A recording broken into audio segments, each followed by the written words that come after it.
কাঁঠাল বাবার সৈনিকেরা এক একটা ব্রেইনলেস, এক একটা টোকাই শ্রেণীর। এই কথা আমি বারবার বলেছি, কারণ তাদের প্রত্যেকটা নেতাকর্মী বারবার এইসবের প্রমাণ সামাজিক যোগাযোগ মাধ্যমে দিয়ে যায়।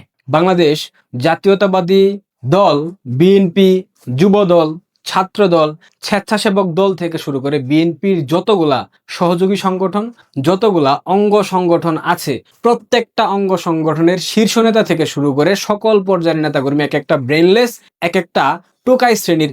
এরা কখনো বিরোধী পক্ষকে, বিরোধী দল মত কাউকে যথাযথ সম্মান দিতে শেখে নাই, কারণ তাদের দলের প্রধান কাঁঠাল বাবা, সে নিজেও একটা ব্রেনলেস, সে নিজেও একটা এসএসসি পাস প্রধানমন্ত্রী।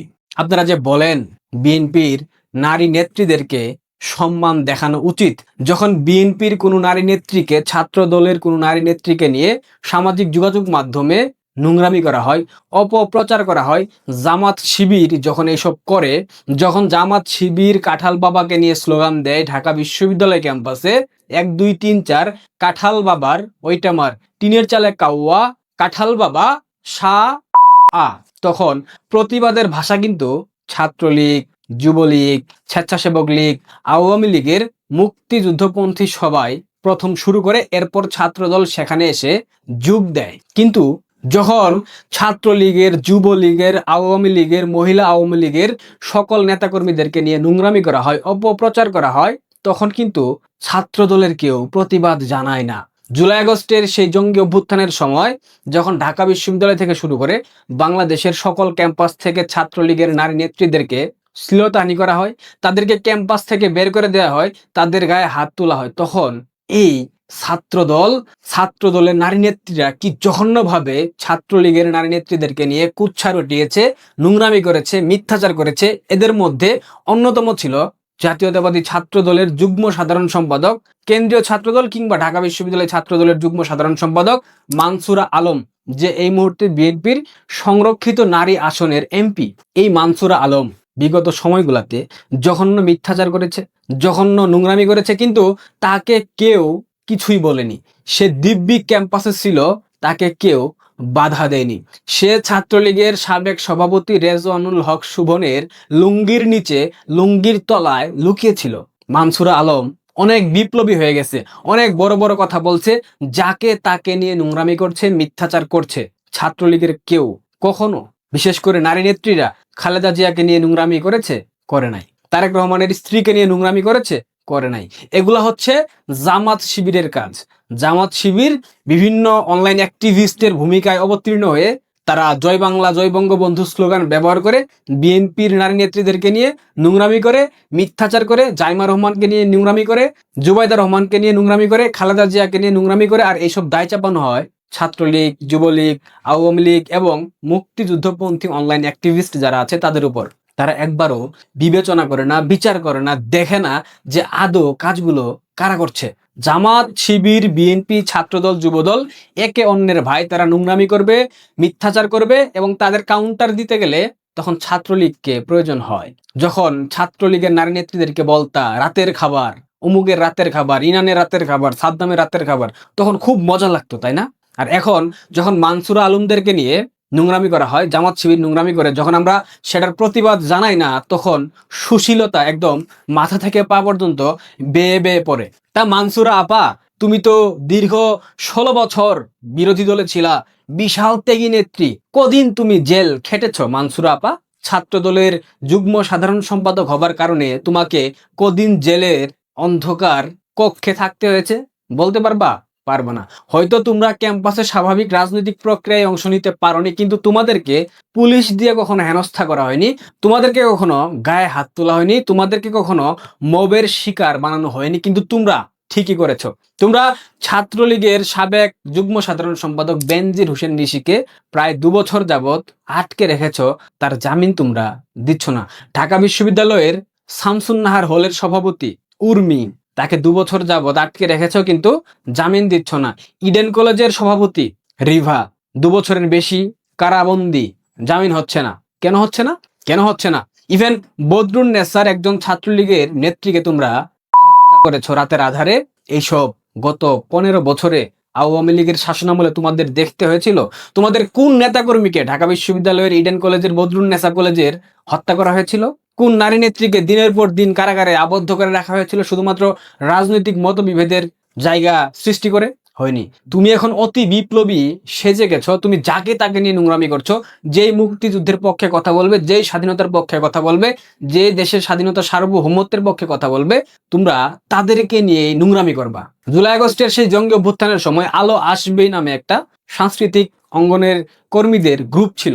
সেই গ্রুপে বিভিন্ন জুলাই আগস্টের অপপ্রচার, বিভিন্ন তথ্য বিভ্রাট, এদের বিরুদ্ধে সেই গ্রুপ যথেষ্ট ভালো ভূমিকা পালন করেছে। সেখানে গুজব প্রতিরোধে বিভিন্ন ধরনের তারা ব্যবস্থা নিয়েছে। সেই গ্রুপ থেকে গুজব প্রতিরোধ করার জন্য বিভিন্ন সাংস্কৃতিক অঙ্গনের কর্মীরা ভূমিকা রেখেছে। রোকেয়া প্রাচী, অরুণা বিশ্বাস, তারিন, মাহিয়া মাহি, এছাড়াও আরো অনেকেই ছিল মুক্তিযুদ্ধের পক্ষের অ্যাক্টিভিস্ট যারা আছে, কিংবা মুক্তিযুদ্ধের পক্ষের যারা শিল্পী ছিলেন আছে, তারা এই কাজগুলা করেছে। সেখানে তানভিন সুইটি নামে একজন সাংস্কৃতিক অঙ্গনের পরিচিত মুখ, একজন অভিনেত্রী ছিলেন, আলো আসবে গ্রুপে সংযুক্ত ছিলেন। সেখানে এই গুজব প্রতিরোধে, বিশেষ করে বাংলাদেশ টেলিভিশনের ভবনে যখন আগুন দেওয়া হলো রামপুরায়, তখন সেখানে তারা গিয়েছিলেন, সেখানে গিয়ে এইটার বিরোধিতা করেছিলেন। বাংলাদেশ টেলিভিশন তো বাংলাদেশের এক ঐতিহ্যবাহী প্রতিষ্ঠান, স্বাধীনতার পর থেকে এই প্রতিষ্ঠান এভাবেই চলতেছে। তো যখন রাষ্ট্রের একটা প্রতিষ্ঠানে আগুন দেওয়া হবে, রাষ্ট্রের প্রতিষ্ঠান জ্বালিয়ে দেওয়া হবে, ভাঙচুর করা হবে, স্বাভাবিকভাবেই সেই প্রতিষ্ঠান থেকে যারা উপকৃত, সেই প্রতিষ্ঠান যাদেরকে পরিচিতি দিয়েছে শিল্পী হিসেবে, যেই প্রতিষ্ঠান বাংলাদেশের সংস্কৃতির ধারক এবং বাহক, সেই প্রতিষ্ঠানে আগুন দেওয়ার পর সেই প্রতিষ্ঠানে যারা কর্মরত ছিল, সেই প্রতিষ্ঠান থেকে যারা উপকৃত হয়েছে, তারা তো প্রতিবাদ জানাবে, তাই না? এটা তো খুব স্বাভাবিক ঘটনা। শিল্পী সমিতি থেকে শুরু করে যারা যারা প্রতিবাদ জানিয়েছিল, তখন তাদেরকে ফ্যাসিস্টের দূষর বলে আখ্যা দিয়ে তাদের উপর মব করা হয়েছে। অনেকেই দেশের বাইরে অবস্থান করছে।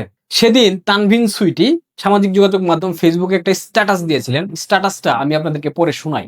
আমি মুক্তিযুদ্ধের পক্ষে, আমি স্বাধীন বাংলাদেশের পক্ষে, আমি সেই চেতনার পক্ষে যে চেতনা আমাদের মাথা উঁচু করে বাঁচতে শিখিয়েছে। নিজেকে একবার প্রশ্ন করুন, ইতিহাসের কাছে আপনি কোন পরিচয় স্মরণীয় হতে চান?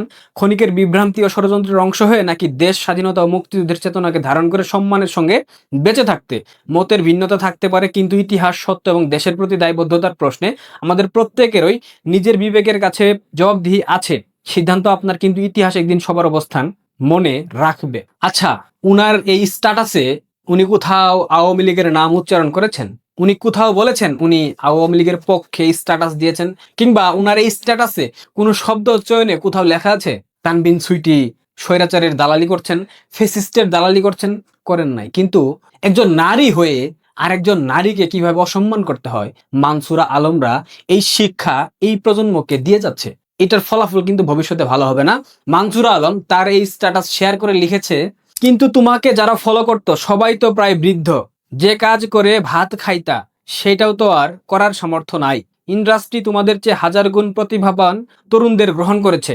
শিশুদের হত্যার পক্ষের বয়ান তৈরি করা তোমাদের চেতনাটা ছড়াই বা কোথায়? মুক্তিযুদ্ধ বেচতে আসছে আলো আসবেই গ্রুপের আরেক বেনিয়া। তোমাকে যারা ফলো করতো তারা সবাই বৃদ্ধ। এটা কি ইঙ্গিত দিয়েছে মানসুরা আলম, নিশ্চয়ই আপনারা বুঝতে পারছেন। এটা বিস্তারিত বলার মতো কোনো শব্দ না, কোনো লাইন না। যে কাজ করে ভাত খাইতা সেই কাজ করার সামর্থ্য এখন আর নাই। কি কাজ করে ভাত খাইতো? তানভিন সুইটির দালালি আমি করছি না। তানভিন সুইটি একজন শিল্পী, অভিনয় শিল্পী। অভিনয় করতেন, অভিনয় করার ফলে যে পারিশ্রমিক পেতেন সেটা দিয়ে তিনি চলতেন। তার মানে এই না তিনি যদি অভিনয় না করেন তার ব্যক্তিগত দক্ষতা নাই, যোগ্যতা নাই, মেধা নাই, কিছুই নাই। আমি এখানে তানভিন সুইটিকে ডিফেন্ড করছি না, এখানে একজন নারীকে তার পক্ষে অবস্থান নিচ্ছি। একজন নারী হয়ে আরেকজন নারীর শ্লীলতাহানি করা, তাকে অশ্লীল ভাষায় আক্রমণ করা, তাকে ইশারা ইঙ্গিতে খারাপ হিসেবে সাব্যস্ত করা কোনো নারীর পক্ষে সম্ভব? এইটা বিএনপি, যুবদল, ছাত্রদল এবং এই মানসুরা আলমদের মতো কুৎসিত চরিত্রের নারীদের না দেখলে আমরা বুঝতাম না। তো মানসুরা আলম, তুমি কি জমিদারের মাইয়া? তোমার বাপ দাদা 14 গোষ্ঠীর মধ্যে কি কেউ জমিদার ছিল? তুমি 17 বছর কি করে খাইতা? 17 বছর বাদ দিলাম, তুমি ঢাকা বিশ্ববিদ্যালয় ক্যাম্পাসে যেদিন থেকে ভর্তি হয়েছে, তোমার চাল চলন, তোমার পোশাক আশাক, তোমার চলাফেরা, তোমার সবকিছু দেখে মানুষ কি মনে করতো? আর এখন বিএনপি ক্ষমতায় আসার পর তোমার চাল চলন, বেশভূষা যে পরিবর্তন হয়ে গেল কয়েক মাসের ব্যবধানে, এবং তুমি জাতীয় সংসদের একজন আইন প্রণেতা, একজন সংরক্ষিত নারী আসনের সংসদ সদস্য, একজন নারীকে তুমি কিভাবে অশ্লীল ভাষায় আক্রমণ করো? তোমাদের থেকে এই প্রজন্ম কি শিখবে? যখন ভবিষ্যতে তোমরা ক্ষমতায় থাকবা না, তখন তো তোমাদেরকেও বলা হবে তোমরা মার্কিন বেনিয়া, তোমাদেরকে বলা হবে তোমরা মার্কিন দালাল, কারণ তোমরা মার্কিনীদের দালালি করছো। তোমরা জাতীয় সংসদ ভবনে মার্কিন যুক্তরাষ্ট্রের জন্মদিন পালন করো। তোমরা কথাই বলো সাম্রাজ্যবাদ বিরোধী, তোমরা কথাই বলো আধিপত্যবাদ বিরোধী, কিন্তু তোমাদের কার্যক্রম, তোমাদের চলাফেরা, তোমাদের আচার আচরণ, তোমাদের কথা বলার ধরন সব ক্ষেত্রেই সাম্রাজ্যবাদী আচরণ। তুমি মানসুরা আলম, তোমাকে ঢাকা বিশ্ববিদ্যালয় ক্যাম্পাসে কখনো কেউ নিষিদ্ধ করে নাই, তোমাকে কেউ মব করে নাই, কিন্তু ভবিষ্যতে তোমরা মবের আক্রান্ত হবা, কারণ তোমরা এই শিক্ষা এই প্রজন্মকে শিখিয়ে দিয়ে গেলা। ঢাকা বিশ্ববিদ্যালয় না, শুধুমাত্র বাংলাদেশের প্রত্যেকটা শিক্ষা প্রতিষ্ঠানে, প্রত্যেকটা ক্যাম্পাসে ছাত্রলীগের নারী নেত্রীদেরকে, ছাত্রলীগের সকল পর্যায়ের নেতাকর্মীদেরকে তাদের ছাত্রত্ব বাতিল করা হয়েছে, তাদের সনদপত্র বাতিল করে দেওয়া হয়েছে, অর্থাৎ তাদের সার্টিফিকেট আর গ্রহণযোগ্য হবে না। এটা কোন পর্যায়ের ফেসিজম তুমি কি বোঝো? মানসুর আলম, লাগাম দিয়ে কথা বলো। ক্ষমতা কিন্তু চিরস্থায়ী না, এই ক্ষমতা সারা জীবন থাকবে না। তারেক রহমান সারা জীবন বাংলাদেশের প্রধানমন্ত্রী থাকবে না। আর তারেক রহমান প্রধানমন্ত্রী না থাকলে তুমি মানসুরা আলম বাংলাদেশে, ইভেন ঢাকা বিশ্ববিদ্যালয়ে কিচ্ছু না, কিচ্ছু না। তুমি একটা তেলা পোকাও না, বিশ্বাস করো এটা। তুমি একদিনও জেল জুলুমের শিকার হওনি, তারপরও তুমি বিশাল বিপ্লবী। অথচ ছাত্রলীগের যেই সব নারী নেত্রীদেরকে 2.5 বছর যাবৎ জেলখানায় বন্দি রাখা হয়েছে কোনো অন্যায় ছাড়া, তোমাদের সাথে তো এরকম আওয়ামী লীগ করেনি? করেছিল? উদাহরণ একটা দুটা দিতে পারবা? বিএনপি যে টুকাইদের সংগঠন, বিএনপি যে ফুটপাত, টেম্পু স্ট্যান্ড, বাস স্ট্যান্ড, লঞ্চে ঘাটের টুকাইরা চাঁদাবাজরা করে, এটা এই মানসুরাদের দেখলে বোঝা যায়। এদের চাকচিক্যতার আড়ালে, এদের যে চাকচিক্যতার মূরব, এর আড়ালে একটা বিভৎস কুৎসিত চেহারা আছে। সেটা একজন নারী হয়ে আরেকজন নারীকে যখন আক্রমণ করে, সেটা দেখেই বোঝা যায়। এর থেকে বড় উদাহরণ আর কোনো কিছু লাগবে বলে মনে হয় না। মানসুর আলম, জাতীয় সংসদের সম্মানিত সংসদ সদস্য হয়েছ, নিজের কাজটা ঠিকঠাক করো। কাউকে দালাল বলার আগে, কাউকে বেনিয়া বলার আগে নিজের দিকে তাকাও। তুমিও একটা প্রথম শ্রেণীর দালাল, কারণ তুমি ছাত্রলীগের দালালি করেছো। তুমি ছাত্রলীগের শোভনের লুঙ্গির নিচে লুকিয়েছিলা, একথা তুমি অস্বীকার করতে পারবা না। যাই হোক, নারীদেরকে অসম্মান করার যে উদাহরণ বিএনপি ছাত্রদল যুবদল করে গেল, মবের যে উদাহরণ বিএনপি যুবদল ছাত্রদল করে গেল, ওদের ভবিষ্যতে তাদের উপর মব হবে। এটা কোনো হুমকি ধামকি না, এটা বাস্তবতা। আপনারা যেটা শেখাবেন সেই একই শিক্ষা পরবর্তী প্রজন্ম আপনাদের উপর এর থেকে কয়েক গুণ বেশি আকারে অ্যাপ্লাই করবে, এবং বিএনপি ছাত্রদল যুবদলের উপর এই শিক্ষাটা মারাত্মকভাবে অ্যাপ্লাই করবে কেউ বা কেউ। আমি নিশ্চিতভাবে বলছি না ছাত্রলীগ করবে, যুবলীগ করবে, আমি নিশ্চিতভাবে বলছি না আওয়ামী লীগ করবে, কিন্তু এটা অ্যাপ্লাই হবে আজ বা কাল। প্রকৃতি কখনো কাউকে মুক্ত হাতে ফিরিয়ে দেয় না। মানসুর আলম, বিন্দু মাসি মানসুরা, কোনো কিছুই এত সহজভাবে নেওয়ার মানে হয় না। ভালো থাকবেন। মানসুরা আপু, তোমার জন্য অনেক অনেক শুভকামনা। ধন্যবাদ।